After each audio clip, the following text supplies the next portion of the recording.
La mayoría de nosotros, de los que estamos en este auditorio, hemos crecido escuchando cosas como que la gente mala muy pronto va a dejar de existir y también que pronto todos los que obedecemos a Jehová podremos vivir en la tierra hecha un paraíso para siempre. Claro, puede que esto no sea lo que te ha pasado a ti, puede que hayas aceptado la verdad hace poco y que lo que te haya traído a estar hoy aquí, reuniéndote con la congregación, es alguna promesa bíblica, como por ejemplo la de Apocalipsis, capítulo 21, versículos 3 y 4, donde la Biblia dice con toda claridad que la muerte ya no existirá, ni habrá tristeza, ni llanto, ni dolor. Seguro que independientemente de en el grupo en el que nos encontremos, estas promesas nos han ayudado a aprender más de Jehová, nos han ayudado a acercarnos a Él y hoy día nos dan esperanza. Pero una pregunta, ¿te crees estas promesas? ¿Estás convencido de que estas promesas que te atrajeron a Jehová, que te acercaron a Él, se van a cumplir? Bueno, ¿de qué depende el que estemos convencidos de estas promesas? De una cosa, de tener fe.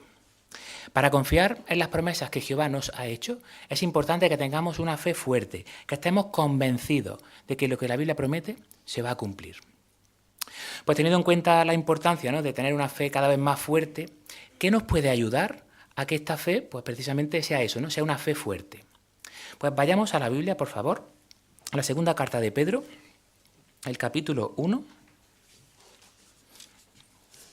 y el versículo 19. Segunda de Pedro 1, 19. Y podéis dejar este capítulo abierto ya que leeremos varios versículos de él. Ahí leemos: así que tenemos más confirmada la palabra profética, y ustedes hacen bien en prestarle atención como a una lámpara que brilla en un lugar oscuro, hasta que amanezca el día y el lucero se levante en sus corazones. Entonces, según hemos leído, ¿qué nos va a ayudar a que nuestra fe sea cada vez más fuerte? Como dice el versículo, estar pendientes de la palabra profética. Y claro, ya que nuestra fe va a depender de esta palabra profética, del que tengamos una fe fuerte, en los siguientes minutos vamos a responder 3 preguntas. La primera, ¿qué es esta palabra profética? La segunda, ¿cómo se confirmó aún más la palabra profética? Y la tercera, ¿qué beneficios obtenemos si le prestamos atención? Pues vayamos a por la primera pregunta. ¿Qué es la palabra profética? Bueno, según el glosario de la traducción del Nuevo Mundo, dice literalmente que una profecía es un mensaje inspirado por Dios, revelación o proclamación de la voluntad divina. Y se puede presentar de varias formas. Puede ser una enseñanza moral inspirada, la expresión de un mandato o sentencia divinos, o, y esto es lo que nos interesa de lo que vamos a estar hablando en los siguientes minutos, o el anuncio de un suceso futuro. Y es cuando pensamos en las profecías, cuando pensamos en ello, cuando leemos alguna profecía en la Biblia, nos damos cuenta que la mayoría de las que contiene la Biblia hablan de sucesos que van a ocurrir en un futuro no muy lejano. Lo que mencionábamos antes, ¿verdad? Promesas de que vamos a vivir en la tierra hecha un paraíso, de que la gente mala ya no va a existir, solo vivirán allí los que hacen la voluntad de Jehová. Pero claro, ¿por qué podemos estar convencidos de que estas profecías que están contenidas en la Biblia son confiables? ¿Por qué podemos creer estas promesas? Vayamos por favor de nuevo a la Biblia, segunda de Pedro 1, pero en esta ocasión los versículos 20 y 21. Segunda carta de Pedro 1, 20 y 21 leemos: pues, ante todo, ustedes saben que ninguna profecía de la Escritura procede de una interpretación personal, porque nunca se ha hecho una profecía por voluntad del hombre, sino que los hombres hablaron de parte de Dios, impulsados por Espíritu Santo. Entonces, ¿por qué podemos estar plenamente convencidos de que las profecías que se mencionan en la Biblia son confiables? Pues porque, como acabamos de leer, estas profecías no proceden de los seres humanos, no proceden de una interpretación personal. Como dice el versículo 21, es verdad, la escribieron seres humanos, pero fueron impulsados, o como dice la nota, arrastrados o llevados por el Espíritu de Dios. ¿Sí? Es el propio Jehová el que ha firmado estas profecías. Jehová es el que está detrás de todo lo que menciona la Biblia sobre el futuro. Y claro, sabemos que Jehová es el Dios omnipotente, sabe con certeza lo que va a ocurrir en el futuro. Por eso podemos confiar sin ningún tipo de duda en que todo lo que Jehová promete se va a cumplir sin falta.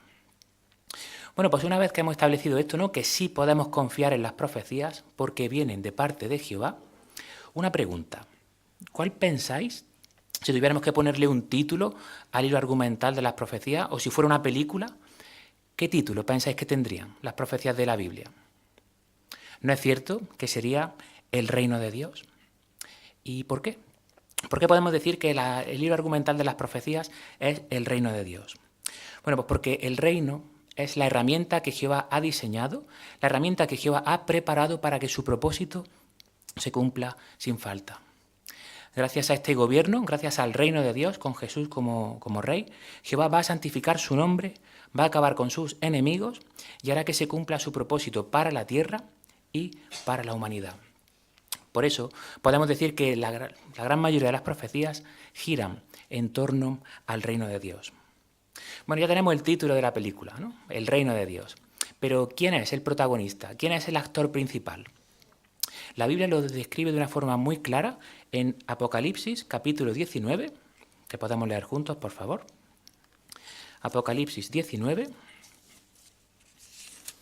y el versículo 10. Aquí leemos.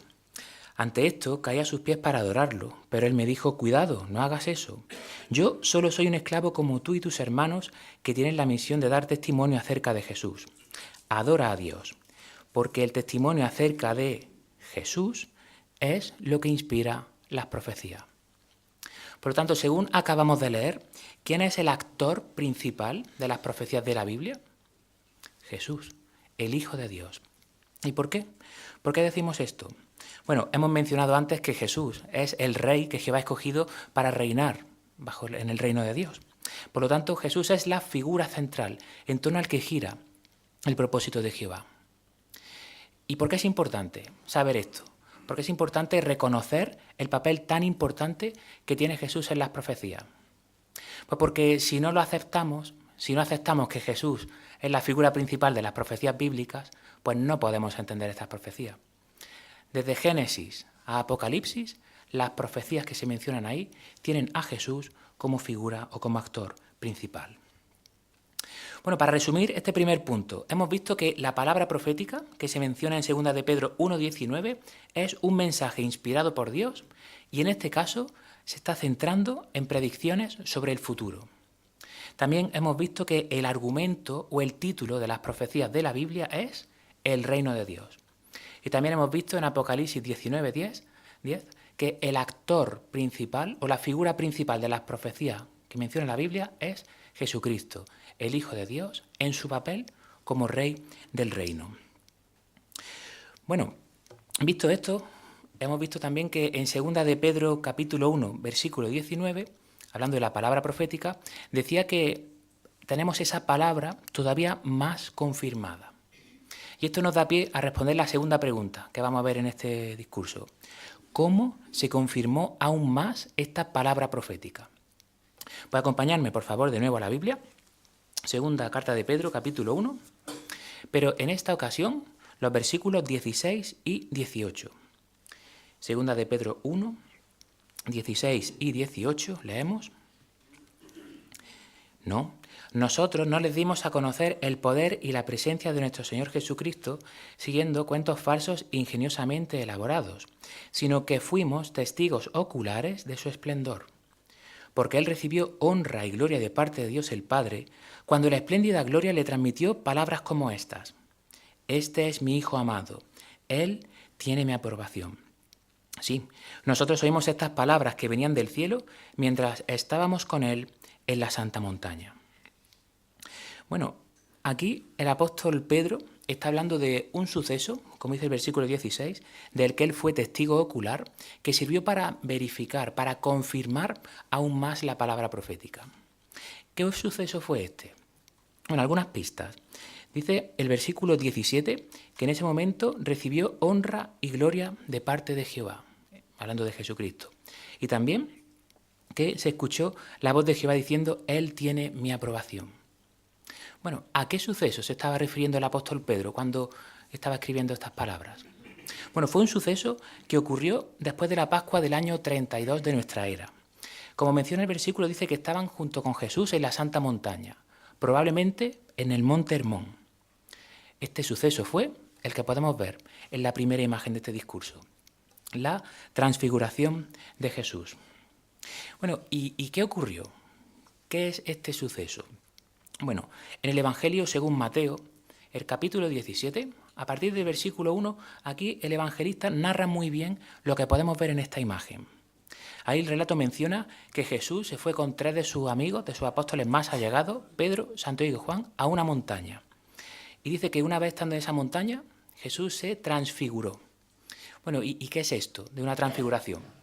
Bueno, la Biblia lo explica de forma muy clara. Dice, como vemos en la imagen, que el rostro de Jesús resplandeció como el sol y que su ropa se volvió brillante como la luz. Mientras ocurría esto, como se ve en la imagen, de repente aparecieron las figuras de Moisés y Elías que estaban hablando con Jesucristo. La visión fue tan real que el apóstol Pedro, como se ve ahí en la imagen y menciona el relato, le dijo a Jesús que qué bien que estuvieran ahí, porque ahora él podría montar 3 tiendas de campaña, ¿no? Una para Jesús, una para Moisés y otra para Elías. Dice el relato que mientras todavía Pedro estaba hablando, una nube los cubrió y se escuchó una voz que decía: Este es mi Hijo amado, Él tiene mi aprobación, escúchenlo. Fue la voz del propio Jehová la que se escuchó en ese momento. Imaginaros cómo sería esa voz, que dice el relato que cuando los discípulos escucharon esa voz, cayeron rostro a tierra y tenían muchísimo miedo. Y de repente Jesús se acerca a ellos, los tranquiliza, les dice que se levanten y todo ha terminado. Bueno, un suceso impactante, ¿verdad? ¿Cómo hubiéramos reaccionado nosotros si hubiéramos estado ahí, junto con Jesús y estos 3 seguidores? Seguramente igual que ellos, ¿verdad? Nos habría impactado. Bueno, ¿qué significado tuvo esto para estos 3 discípulos, para estos 3 apóstoles de Jesús? Pues como hemos leído en 2 de Pedro 1:16, esto fue un anticipo de la gloria que Jesús iba a recibir una vez que fuera entronizado como rey del reino de Dios. Esto nos cuadra, ¿verdad? Porque hemos dicho que el hilo argumental de la Biblia, ¿cuál es? El reino de Dios. Y el actor principal de las profecías, Jesucristo. ¿Y qué efecto tuvo en estos seguidores? Bueno, esta visión sirvió para que sus discípulos fortalecieran su fe.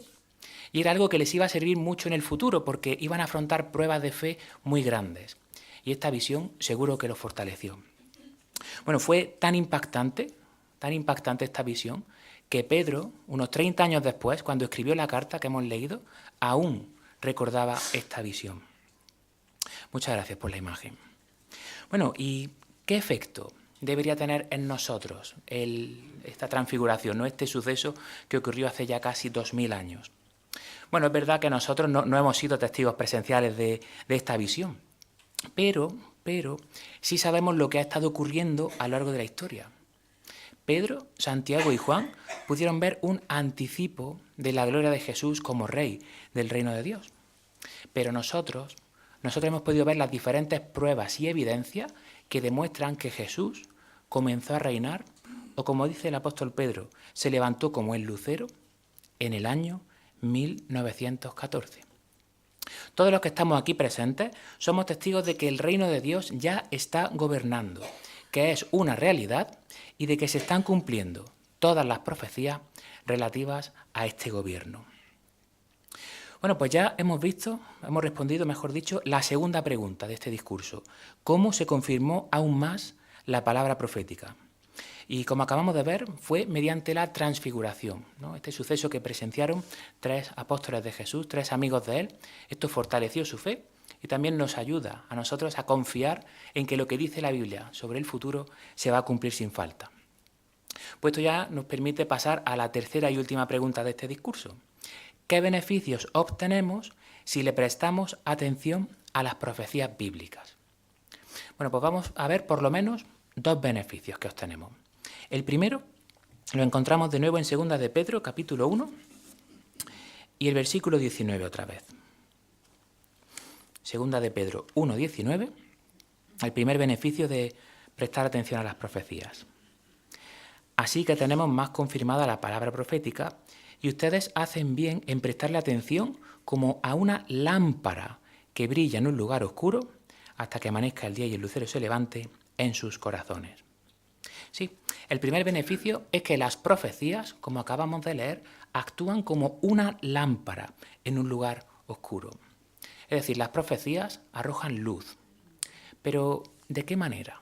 ¿Cómo actúan estas profecías como una lámpara en un lugar oscuro? Pues veamos por lo menos tres. La primera, las profecías nos ayudan a conocer el propósito de Jehová. Y es que la Biblia deja muy claro cuál es el propósito de Dios para la humanidad. Pero también la Biblia explica lo que ocurrió con este propósito, que al principio pues se tuvo que dar un rodeo, ¿no? Surgió un contratiempo y Jesús tuvo que diseñar un plan alternativo para que su propósito se cumpla. La Biblia explica de forma muy clara lo que Jehová ha hecho, lo que Jehová está haciendo y lo que va a hacer en el futuro para que su propósito se cumpla sin falta.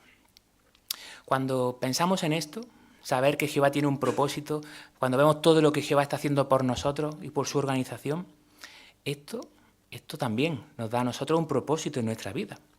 Y es que en un mundo oscuro, en el que las personas no le encuentran sentido a la vida, nosotros, como hemos leído, nosotros tenemos luz. Sabemos qué espera Jehová de nosotros y sabemos que servirle nos da sentido y propósito a nuestra vida. Además, la Biblia también muestra que todos nosotros, todos los que estamos aquí, podemos participar de forma directa en que el propósito de Jehová se cumpla. La segunda manera en la que la Biblia actúa como una lámpara es que nos da consuelo y esperanza.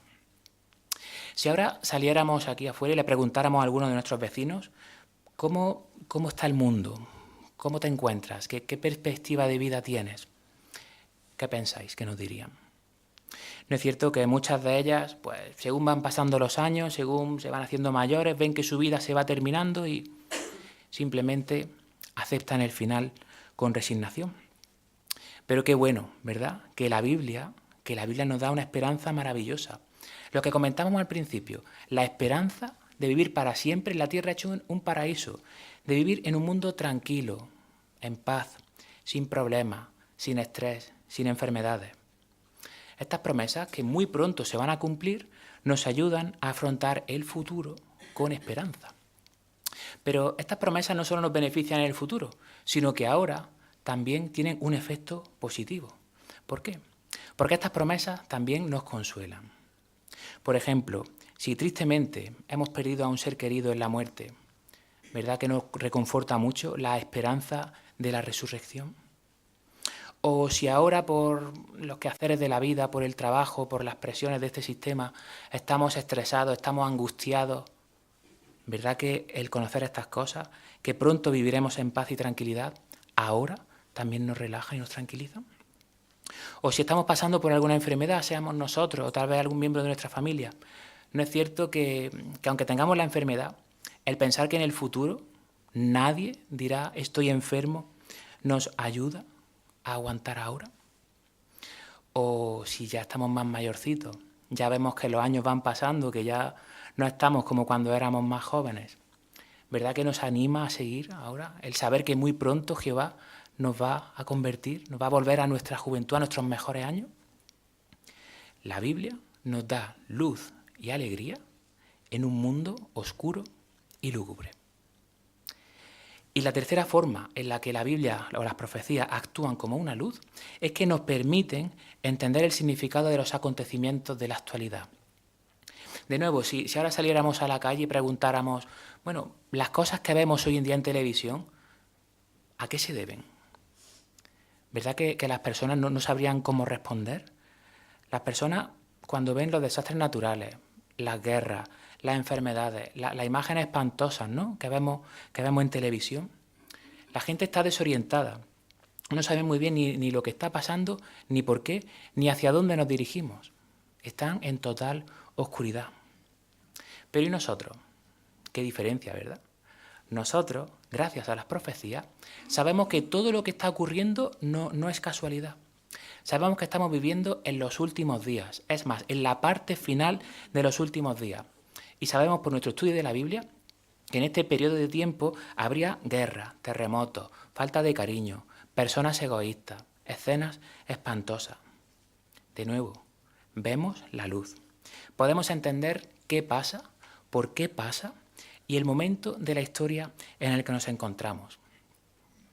Al meditar en esto, ¿no es cierto que nos sentimos todavía más agradecidos a Jehová por habernos regalado su palabra en la Biblia? Y el segundo beneficio que podemos obtener al prestar atención a las profecías es que las profecías nos dicen lo que va a ocurrir en el futuro y esto nos ayuda a prepararnos ahora. Y es que el futuro es algo que a todos nos inquieta, independientemente de que seamos más jóvenes o más mayores, todos tenemos inquietud por el futuro. Hay personas que gastan auténticas fortunas en saber lo que va a ocurrir, pero nosotros tenemos a nuestro alcance y de forma gratuita la fuente más confiable para saber lo que va a ocurrir en el futuro. Por eso, en los siguientes minutos repasemos algunos sucesos que menciona la Biblia que van a ocurrir y vamos a ver cómo el saber lo que va a pasar en el futuro nos ayuda ahora a estar preparados. Pues vayamos a leer el primer suceso del que vamos a hablar. Lo podemos encontrar en primera carta a los Tesalonicenses, el capítulo 5 y el versículo 3.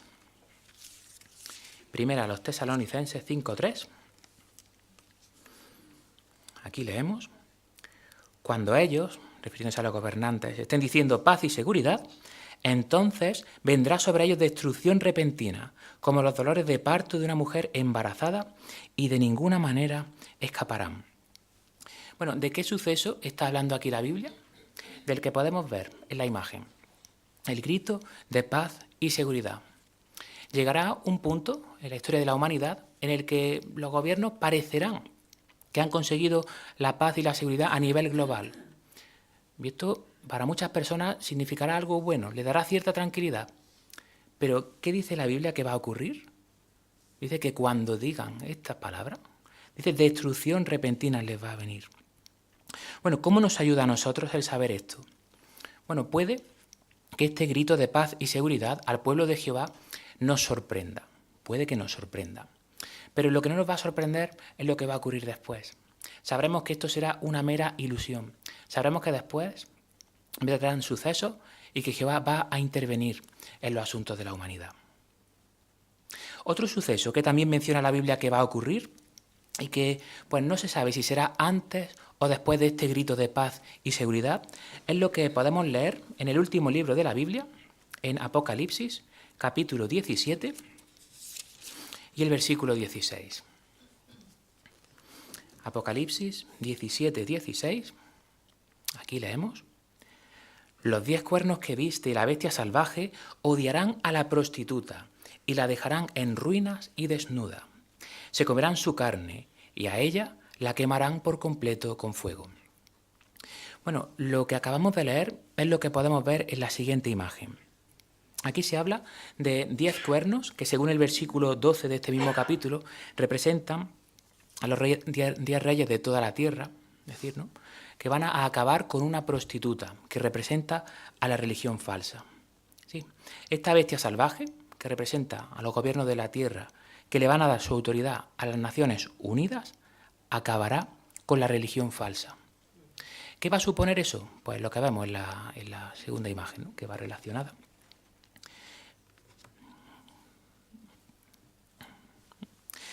Saber esto y el efecto que va a tener en las religiones, ¿cómo debería ayudarnos ahora?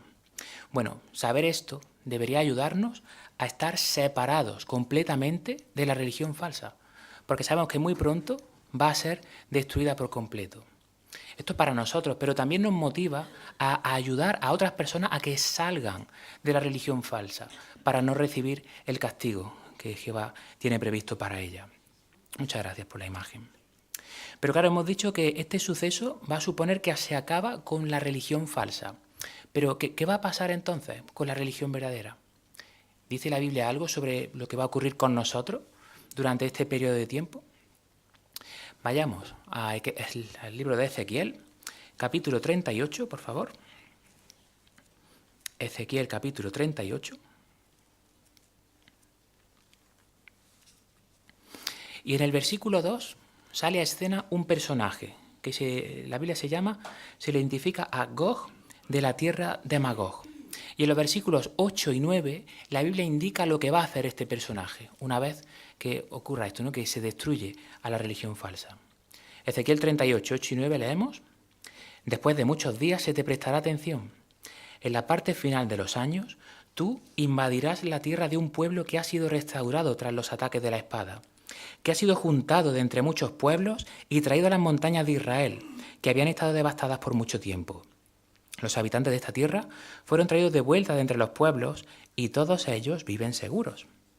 Vendrás contra ellos como una tormenta y como nubes cubrirás la tierra, tú, todas tus tropas y los muchos pueblos que te acompañan.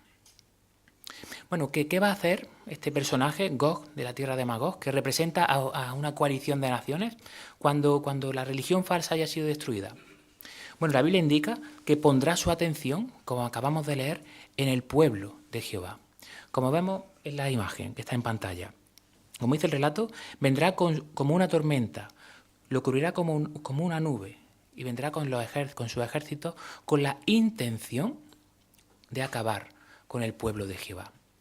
¿Y por qué? Porque aparentemente seremos un blanco fácil, un objetivo fácil, porque aparentemente estaremos indefensos. Pero si nos fijamos bien en la imagen, ¿quién no está perdiendo ni un solo detalle de lo que está ocurriendo en ese momento?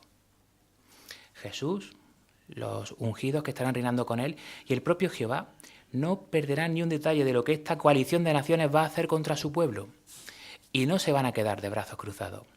Cuando esta coalición de naciones intente acabar con el pueblo de Jehová, intente acabar con nosotros, ¿qué va a ocurrir?